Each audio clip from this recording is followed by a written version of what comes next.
η κυρία Δήμητρα Γκατζόγια με την παράταξη Ανεξάρτητη Δημοτική Πρωτοπορία, με επικεφαλής και υποψήφιο δήμαρχο Ιωαννίνων, τον κύριο Νίκο Γκόντα. Κυρία Γκατζόγια, καλησπέρα σας. Καλησπέρα. Ευχαριστώ πάρα πολύ. Χαίρομαι πάρα πολύ για την πρόσκληση. Και εγώ ευχαριστώ πάρα πολύ για την ανταπόκριση, κυρία Γκατζόγια. Έτσι, γιατί αντιλαμβάνομαι ότι αυτή η περίοδος είναι πολύ δύσκολη για όλους εσάς τους υποψηφίους, με το τρέξιμο.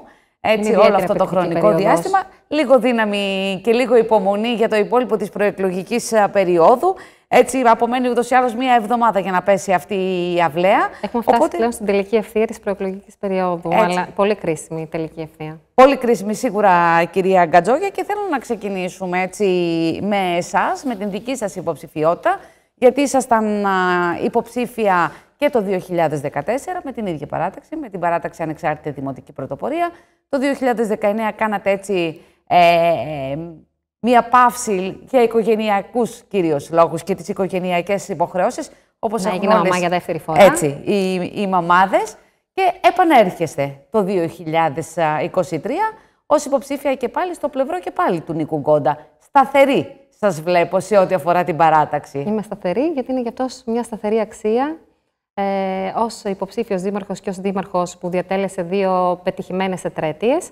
Επομένως, εμένα γενικά μου αρέσει η σταθερότητα και μου αρέσει η σταθερότητα και η προκοπή του τόπου. Επομένως, θεωρώ ότι και εγώ ως άνθρωπος που έχει σταθερές αξίες και αρχές, μου ταιριάζει πολύ και μπορώ να συμπορευτώ με τον Νίκο τον Γκόντα. Και αυτή τη φορά περισσότερο από ποτέ, γιατί έχει ένα ιδιαίτερα ανεπτυγμένο και ιδιαίτερα ανανεωμένο κατά 90% ψηφοδέλτιο και μια στελεχειακή ομάδα η οποία αποτελείται από ανθρώπους με γνώσεις και ακαδημαϊκές και με δεξιότητες επίσης, από ανθρώπους που ξέρουν πολύ καλά την πόλη.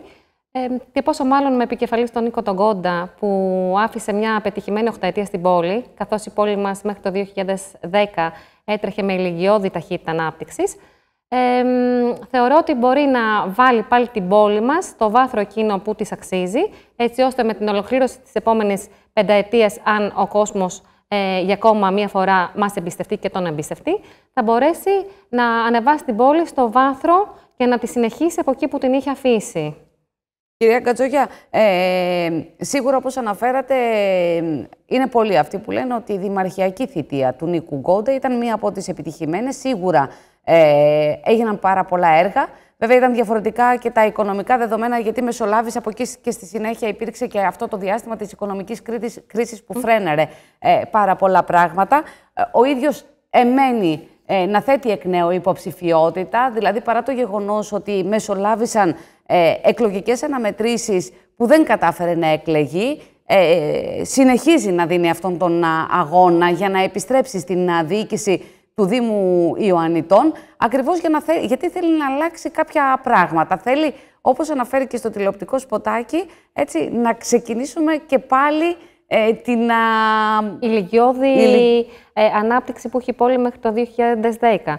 Και είναι πολύ βασικό αυτό που γίνεται σε αυτό το σημείο και ιδιαίτερα αρεστό, να το πούμε, γιατί ο κόσμος πλέον μετά από 13 χρόνια, το 2010 που είχε τελειώσει τη θητεία του, μπορεί πλέον και παρέμενε η παράταξη, γιατί είναι από τις παλιότερες παρατάξεις και τις πιο ιστορικές της πόλης, που μόνιμα ήταν σε μόνιμη συνεισφορά και προσφορά στον πολίτη, εκτός από τα έργα ανάπτυξης που έχει κάνει. Θεωρώ ότι είναι η μοναδική παράταξη που αυτή τη στιγμή έχει κάνει έργο, έχει αφήσει έργα σε αυτή την πόλη, έχει αφήσει έργα τα οποία έκαναν την εισαγωγή της πόλης στο να γίνει ευρωπαϊκή πόλη. Παρ' όλα αυτά, τα έργα αυτά συντηρούνται κακήν κακώς μέχρι στιγμής. Δεν έχουν γίνει άλλα μεγάλα έργα ανάπτυξης. Η πόλη μας δυστυχώς σταμάτησε το 2010 αυτή την ηλικιώδη ανάπτυξη. Και εγώ εμπιστεύομαι αυτή τη στιγμή και συνεχίζω να εμπιστεύομαι τον πρόσωπο του υποψήφιου δημάρχου του Νίκου Γκόντα, γιατί θεωρώ ότι είναι ο μοναδικός μετά την πετυχημένη αυτή 8ετία που θα μπορούσε να ξανανυψώσει πάλι την πόλη μας και να τη συνεχίσει από εκεί που σταμάτησε. Τα 13 αυτά χρόνια ήταν 13 χρόνια που ο κόσμος πλέον μπορεί να κάνει άνετα τη σύγκριση και να δει ότι έχουν περάσει διαφορετικοί δήμαρχοι εντωμεταξύ, οι οποίοι δεν επανεκλέχθηκαν σε συνεχόμενη πετυχημένη πορεία, δηλαδή δεν επιβεβαιώθηκε ξανά η επανεκλογή τους για να συνεχίσουν το έργο τους για κάποιο λόγο. Και μόνο το γεγονός ότι δεν ξανά εκλέχθηκαν πάλι εκ νέου για να ολοκληρώσουν στην 8ετία ένα δομημένο προγραμματισμό που μπορεί να είχαν. Αυτό σημαίνει πολλά και δίνει πολλά προτερήματα στην υποψηφιότητα της παράταξής μου με τον Νίκο τον Γκόντα.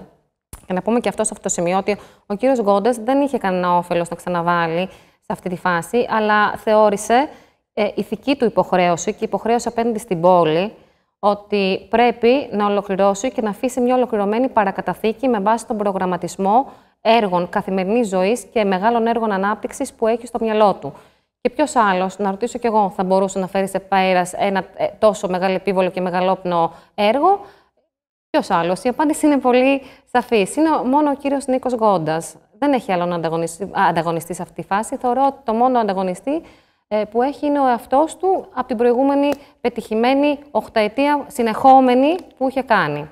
Κυρία Κατζόγια, επειδή όλο αυτό το χρονικό διάστημα, κατά τη διάρκεια της προεκλογικής περίοδου, έχετε τη δυνατότητα να συναμιλήσετε με τον κόσμο. Ποια είναι τα κυριότερα προβλήματα τα οποία εντοπίζετε τη δεδομένη χρονική στιγμή και, αν θέλετε, θα αποτελέσουν και προτεραιότητες της παράταξης, εάν και εφόσον οι γενιώτες τις εμπιστευτούν για μία ακόμη φορά τα ενία του Δήμου Ιαννητών. Έστω και αν πέρασε ένα πολύ μεγάλο χρονικό διάστημα, την τελευταία φορά που ο κύριος Γκόντας ήταν δήμαρχος. Αν εμπιστευτούν δηλαδή στον Νίκο Γκόντα να αναλάβει και πάλι τη διακυβέρνηση του Δήμου Ιαννητών, ακριβώς για να μπορέσει να υλοποιήσει μια σειρά από έργα. Πολύ καλά. Θεωρώ ότι οι γενναιόδες πολίτες πλέον έχουν γνώση, έχουν κρίνει και είναι ενημερωμένοι και ξέρουν ακριβώς τι πρέπει να κάνουν στις 8 του μηνός. Εάν θέλουν να θεωρείται η πόλη ότι θα γίνει μια πόλη έξυπνη και βιώσιμη αύριο και θα εξασφαλίσει μια ποιοτική και άνετη καθημερινότητα, πράγμα το οποίο σε αυτή τη φάση υπολείπεται σε αρκετά σημεία. Τώρα, όσον αφορά την καθημερινότητα των πολιτών, υπάρχουν αρκετά θέματα που πρέπει να λυθούν. Είναι τα θέματα της καθαριότητας.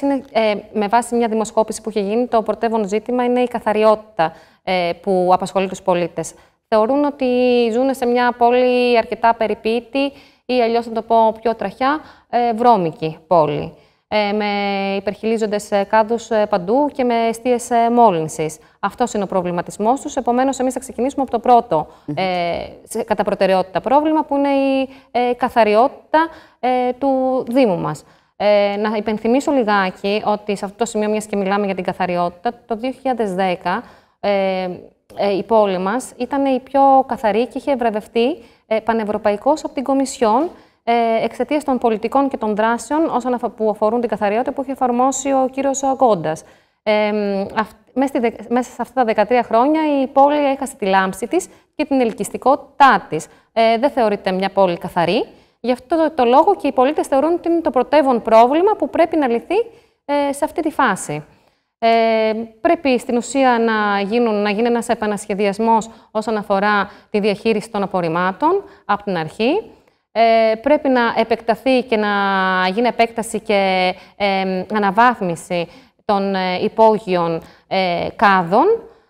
Πρέπει να περνάνε πιο συχνά τα απορριμματοφόρα προκειμένου να γίνονται συχνές αποκομιδές των απορριμμάτων. Καθώς επίσης πρέπει να γίνει όχι μόνο στο κέντρο, αλλά και σε κάθε δημοτικό διαμέρισμα, σε κάθε δημοτική κοινότητα. Αυτό το πράγμα καθημερινώς πρέπει να βγουν τα συνεργεία και καθημερινά ο πολίτης να αισθάνεται ότι περνώντας από τον δρόμο του απολυμμένεται και η περιοχή στην οποία διαμένει. Δεν νοείται να θεωρούμαστε ευρωπαϊκή πόλη και να έχουμε σκουπίδια λοιπόν στον δρόμο μας. Είναι ένα από τα πρωτεύοντα ζητήματα που στην ουσία έχουμε σκοπό και ξέρουμε και τον τρόπο και τη μέθοδο με τον οποίο θα τα λύσουμε. Μάλιστα. Και μάλιστα σε αυτή τη φάση και με πολύ πιο σύγχρονα μέσα από το 2010. Από εκεί και πέρα από το ζήτημα της καθαριότητας, που όπως είπατε είναι ένα από τα πρωτεύοντα που θέτουν οι πολίτες, άλλα τα οποία έτσι καταγράφεται, αν θέλετε, είναι ζητήματα υποδομών που επίσης σχετίζονται με την δική τους καθημερινότητα, κυρία Κατζόγια. Είναι ζητήματα υποδομών, όπως είναι τα πεζοδρόμια μας, τα οποία συνεχίζουν να είναι σε άσχημη κατάσταση. Πρέπει να γίνει αποκατάσταση και ενεργειακή αναβάθμιση των πεζοδρομίων. Και αυτός ο στόχος συγκαταλέγεται στη δράση μας που ονομάζεται πολιτισμός της καθημερινότητας. Έτσι λέγονται οι δράσεις στην ουσία, που θα φέρουν πολιτισμό μέσα από μικρές βελτιώσεις, θα φέρουν πολιτισμό μέσα στην καθημερινή ζωή του γεννιώτη πολίτη. Τα ασφαλή και λειτουργικά πεζοδρόμια σε μια ευρωπαϊκή πόλη όπως θεωρούνται τα Γιάννενα δεν πρέπει να θεωρούνται ότι είναι κάτι σαν πλεονέκτημα, αλλά πρέπει να είναι αναγκαία στην καθημερινή τους ζωή. Σε εμάς έχουμε στον προγραμματισμό μας να βγουν συνεργεία καθημερινά, τα οποία θα καταγράφουν τις φθορές, τις ζημιές, τα προβλήματα που υπάρχουν στα πεζοδρόμια, έτσι ώστε να αποκαθίστανται οι ζημιές με άμεσο τρόπο και μάλιστα δημιουργώντας αναβαθμισμένα πεζοδρόμια, τα οποία θα είναι φιλικά και προς τον πολίτη και προς το περιβάλλον. Με στόχο ο πολίτης να κοιτάζει καθώς περπατάει μόνο ψηλά και μπροστά και όχι να κουτρουβαλάει στα πεζοδρόμια. Οι άνθρωποι, ο πεζός να κάνει με ευχαρίστηση τη βόλτα του στο κέντρο της πόλης και στις γειτονιές και ταυτόχρονα να είναι πεζοδρόμια τα οποία να έχουν και ισότιμη προσβασιμότητα προς ανθρώπους τρίτης ηλικίας και ανθρώπους αμαία, ανθρώπους με προβλήματα όρασης, έτσι ώστε να περπατάνε με αυτοπεποίθηση και ασφάλεια. Υπάρχει ένα ολόκληρο επομένως πρόγραμμα που θα ασχοληθεί με τα πεζοδρόμια και την πεζοδρόμηση και ταυτόχρονα θα γίνουν και ασφαλτοστρώσεις σε όλες τις δημοτικές κοινότητες, έτσι ώστε να μπορούν οι πολίτες να διέρχονται με ασφάλεια και με αναβαθμισμένα πεζοδρόμια και ασφαλτοστρώσεις. Και μάλιστα θα γίνουν με υλικά τα οποία θα είναι φιλοπεριβαλλοντικά προς το περιβάλλον και προς τον πολίτη. Τι σημαίνει φιλοπεριβαλλοντικό? Χωρίς πληθώρα χημικών συστατικών που μπορούν να προκαλούν ζημιά στην υγεία και μάλιστα χωρίς πεζοδρόμια τα οποία θα συγκρατούν τη ζέστη τους θερινούς μήνες. Έχει γίνει ολόκληρος προγραμματισμός για αυτά, γιατί πλέον περνάμε και στο πεδίο της κλιματικής ουδετερότητας, που πρέπει να πάρθουν δράσεις οι οποίες θα είναι κοντά στην περιβαλλοντική κρίση και να έχουν σκοπό να την αντιμετωπίσουν. Και να μην ξεχνάμε, κυρία Σταύρου, ότι θέλω να το υπενθυμίσω αυτό, γιατί είναι πολύ βασικό. Η πόλη μας έχει την τύχη να επιλεχτεί σε μία από τις 100 πόλεις πανευρωπαϊκώς που θα ενταχθούν στο πρόγραμμα κλιματικής ουδετερότητας. Όταν λέμε κλιματική ουδετερότητα, είναι μια ομπρέλα που έχει από κάτω της πάρα πολλές δράσεις που θα ανεβάσουν την πόλη μας μέχρι το 2030 σε μια πόλη βιώσιμη, έξυπνη, σε μια πόλη ποιοτικά αναβαθμισμένη για τον πολίτη της. Τι σημαίνει αυτό? Ότι αυτή η πόλη που ζούμε τώρα, εάν έχει σκοπό να εκμεταλλευτεί αυτή την απεριόριστη δυνατότητα, θα αλλάξει τελείως όψη και παροχή ποιότητας στους συμπολίτες της. Ευτυχώς έχουμε την τύχη. Το θέμα είναι ότι έχουν μείνει ανεκμετάλλευτα ήδη 2 προγράμματα, 2 δράσεις Ιουνίου και Απριλίου, που δεν τις εκμεταλλεύτηκε η παρούσα αρχή καθόλου. Ήδη η Καλαμάτα έχει καταθέσει 700 σελίδες προτάσεις προκειμένου να υλοποιηθούν έργα εντός κλιματικής ουδετερότητας ύψους 2 εκατομμυρίων ευρώ. Εμείς έχουμε χάσει αυτή τη δυνατότητα αυτή τη στιγμή. Ελπίζω να ενεργοποιηθεί ο τομέας αυτός. Στη συνέχεια, εμάς ήδη έχουμε ομάδα στελεχειακή και εδώ πέρα στα Γιάννηνα που συνεργάζεται με ειδικά στελέχη και στην Αθήνα, που λειτουργούμε ήδη πάνω στο πρόγραμμα αυτό της κλιματικής ουδετερότητας, σαν να είμαστε ήδη η υπάρχουσα δημοτική αρχή. Και το λέω ότι είναι σημαντική, γιατί εκτός από τις δράσεις που θα γίνουν για τον περιορισμό του διοξιδίου του άνθρακα και των αερίων του θερμοκηπίου, που είναι μεγάλα έργα αυτά, θα γίνουν και δράσεις που αφορούν την καθημερινή ζωή του ανθρώπου, δηλαδή για την ποιοτική του αναβάθμιση. Και να δώσω ένα παράδειγμα. Θα τοποθετηθούν π.χ. πρόταση για να τοποθετηθούν ράμπες σε όλες τις δημόσιες υπηρεσίες. Αυτό υπάγεται στην κλιματική ουδετερότητα. Ή να μπει φωτισμός, έξυπνος φωτισμός παντού, σε όλα τα δημοτικά διαμερίσματα του Μητροπολιτικού μας Δήμου, που σημαίνει ότι δεν θα υπάρχει ελάχιστο κόστος συντήρησης, αυτοματοποιημένα αν θα καίγεται μία λάμπα κατευθείαν θα αλλάζει και θα ενημερώνει το υπάλληλος προκειμένου να γίνει άμεσα η αλλαγή. Θα είναι φωτισμοί οι οποίοι στην ουσία θα μειώσουν τα δημοτικά τέλη στην τσέπη του πολίτη. Πρόκειται για μικρά έργα καθημερινότητας που θα διευκολύνουν τη ζωή του, μέχρι και πολύ μεγάλα έργα. Και να πω τώρα, ποιος άλλος άνθρωπος είχε δείξει ότι ήταν πρωταθλητής και στο να αφομοιώνει 100% τα κονδύλια και στο να διεκπεραιώνει τα χρηματοδοτικά εργαλεία εν μέσω αυτών των ετών από το 2002 μέχρι και σήμερα? Η απάντηση είναι απλή. Ότι αυτός που χρησιμοποιούσε 100% τα χρηματοδοτικά εργαλεία και αξιοποιούσε την αφομοίωση όλων των κονδύλιων ήταν ο Νίκος Ογκώντας. Και αυτή τη στιγμή έχουμε ένα φοβερό εργαλείο στα χέρια μας και έναν άνθρωπο ικανό να τα φέρει σε πέρας, έτσι ώστε να αλλάξει η πόλη μας ποιότητα και όψη μέσα σε μια πενταετία. Κυρία Γκαζόγια, επειδή σε λίγες μέρες θα έχω την ευκαιρία με τον κύριο Γκόντα να δούμε αναλυτικά το πρόγραμμα, γιατί αντιλαμβάνομαι από όσα τουλάχιστον σε 2 τομείς μας παρουσιάσατε, υπάρχει ένα ολοκληρωμένο πρόγραμμα για την επόμενη ημέρα στον Δήμο Ιωαννιτών. Φτάνοντας προς το τέλος της συζήτησής μας, αυτό που θα ήθελα να σας ρωτήσω είναι, αν και εν μέρη μου έχετε απαντήσει, γιατί κάποιος στις 8 Οκτωβρίου να εμπιστευτεί και πάλι την παράταξη Ανεξάρτητη Δημοτική Πρωτοπορία και τον Νίκο Γκόντα, και αν θέλετε σε ένα δεύτερο επίπεδο, γιατί και μία ψήφος στη Δήμητρα Γκατζόγια, ποιο θα ήταν το δικό σας λιθαράκι, αν θέλετε, που θα μπορούσατε να βάλετε, εφόσον σας εμπιστευτούν οι δημότες για τη συμμετοχή σας στο τοπικό Συμβούλιο Ιωαννίνων. Η 8η Οκτωβρίου είναι μια σημαντική ημερομηνία για την πόλη μας. Είναι μια ημερομηνία που η πόλη, αν οι πολίτες μας εμπιστευτούν, και το εύχομαι από καρδιάς να γίνει αυτό, γιατί στα χέρια τους έχουν και τις τύχες των παιδιών μας, των παιδιών μου και πάει λέγοντας, θα αλλάξουν οι επόμενες σελίδες της πόλης, θα ξαναγραφτεί πάλι η νέα ιστορία στα Γιάννενα. Όσον αφορά εμένα, λόγω των σπουδών μου, των γνώσεών μου και του τομέα που μπορούσα να αναπτύξω καλύτερα, η αξιοποίησή μου θα μπορούσε να γίνει πάνω στον τομέα της κοινωνικής πρόνοιας, μιας και το έχω σπουδάσει, μέχρι και σήμερα κάνω το μεταδιδακτορικό μου πάνω στις ευπαθείς ομάδες, και στον τομέα του πολιτισμού που έχω αναπτύξει μέσα από τη δουλειά μου. Και όταν λέμε πολιτισμού, θα ασχοληθούμε πάρα πολύ με τα πολιτιστικά στοιχεία που μπορεί να αναδείξει αυτή η πανέμορφη πόλη, που είναι μπροστά σε πολλά πράγματα. Θα ασχοληθούμε με την ανάδειξη του θησαυρού που κρύβει, για παράδειγμα, το κάστρο μας, με την αναβάθμιση και την επέκταση του ηλεκτροφωτισμού πέριξ των τυχών του κάστρου. Επίσης, θα προετοιμάσουμε φάκελο για να ενταχθεί το κάστρο και η νήσος της λίμνης Παμβότιδας στα προστατευόμενα μνημεία πολιτιστικής κληρονομιάς της UNESCO.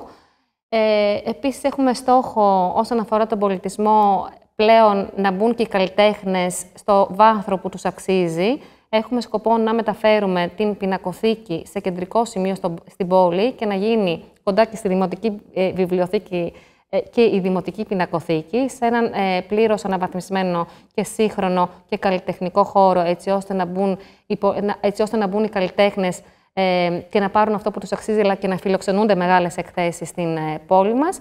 Επίσης, θα δώσουμε έμφαση, από τη στιγμή που θα ήθελα να το αναπτύξω και εγώ περαιτέρω τον τομέα αυτό, και στους πολιτιστικούς μας συλλόγους, οι οποίοι θα ενισχυθούν. Είμαι και μέλος του χορευτικού του Δήμου Ιωαννιτών, αποτελούσα και παλιά μέλος του χορευτικού των Καλαριτών. Οι πολιτιστικοί σύλλογοι είναι οι θεματοφύλακες της παράδοσης. Μέχρι στιγμής συντηρούνται και αυτοσυντηρούνται μόνοι τους. Δεν υπάρχει τίποτα. Συντηρούνται χάρη στο φιλότιμο των στελεχών και των μελών του χορευτικού. Πρέπει να σκεφτόμαστε ότι αυτοί οι θεματοφύλακες της παράδοσης είναι και αυτοί οι οποίοι φέρουν τις αξίες και τον πολιτισμό της περιοχής μας, γιατί πρέπει να συνδεόμαστε και στο παρελθόν, και το παρελθόν αποτελεί οδηγό και για το μέλλον. Και επίσης θα δοθεί και έμφαση στην επιλογή προσωπικού, τοπικού όσον αφορά τα καλλιτεχνικά σωματεία, γιατί είναι άνθρωποι οι οποίοι ζουν στην εργασιακή ανασφάλεια, με συμβάσεις. Πολλές από αυτές δεν είναι καν ανανεώσιμες. Επομένως, θα δώσουμε μεγάλη έμφαση και στο προσωπικό των καλλιτεχνικών σωματείων που θα προσληφθούν στους πολιτιστικούς συλλόγους. Γιατί σε αυτά τα τελευταία ειδικά χρόνια δεν υπάρχει καν προσωπικό καλλιτεχνικό για να συνοδεύσει διάφορες εκδηλώσεις. Αυτά μπορώ να σκεφτώ αυτή τη στιγμή. Υπάρχουν χιλιάδες πράγματα στον πολιτισμό, όπως επίσης και στην κοινωνική πρόνοια, που αποτελεί την αχίλλειο πτέρνα της πόλης μας. Οι άνθρωποι της τρίτης ηλικίας, άνθρωποι αμαία, άνθρωποι οι οποίοι βιώνουν καθημερινά την προσωπική τους αναπηρία, και η πόλη, αντί να λύνει τα προβλήματά τους τα δυσχεραίνει ακόμα περισσότερο. Πρέπει να είναι ένας Δήμος ο οποίος να έχει πρόσωπο κοινωνικό και ενσυναίσθηση στους ανήμπορους πολίτες και στους πολίτες τρίτης ηλικίας. Δεν νοείται Δήμος να θεωρείται ότι είμαστε σε μια ευρωπαϊκή πόλη και να μην πρωτεύουν κοινωνικές δράσεις απέναντι σε αυτούς τους πολίτες και να θεωρούνται πολίτες δεύτερης κατηγορίας. Πρέπει να εξυπηρετεί ο Δήμος τους πολίτες και όχι οι πολίτες να αισθάνονται ως πολίτες οι οποίοι θα θέλουν και υποβοήθημα στο να πάνε στη δουλειά τους ή στο πώς θα περάσουν μια διάβαση ή στο πώς θα περπατήσουμε ασφάλεια ένα πεζοδρόμιο.